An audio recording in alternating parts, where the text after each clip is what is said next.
శ్రీ శివాయ గురవే నమః. శ్రీమాత్రే నమః.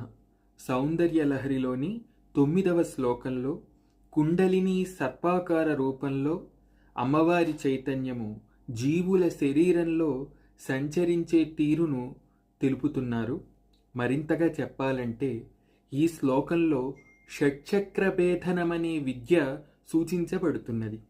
మహీం మూలాధారే కమపి మణిపూరే హుతవహం స్థితం స్వాధిష్టానే హృది మరుతమాకాశముపరి మనోపి భ్రూమధ్యే సకలమిపి భిత్వా కులపథం సహస్రారే పద్మే సహ రహసి పత్యా విహరసే అంటున్నారు.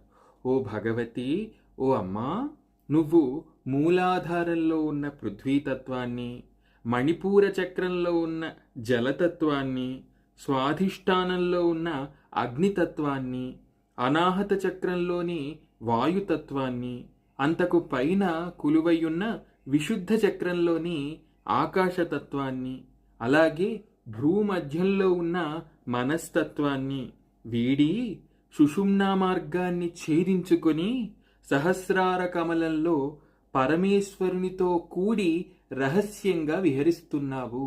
రహస్యంగా విహరించడం అంటే ఏమిటి? కేవలం సాధకులు మాత్రమే గుర్తించగలిగిన రీతిలో విహరిస్తున్నావు.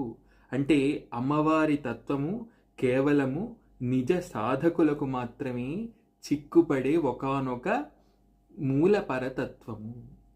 ఇది అద్భుతమైన ఈ శ్లోకం యొక్క ఆంతర్యము. శ్రీమాత్రే నమః. శ్రీ శివాయ గురవే నమః.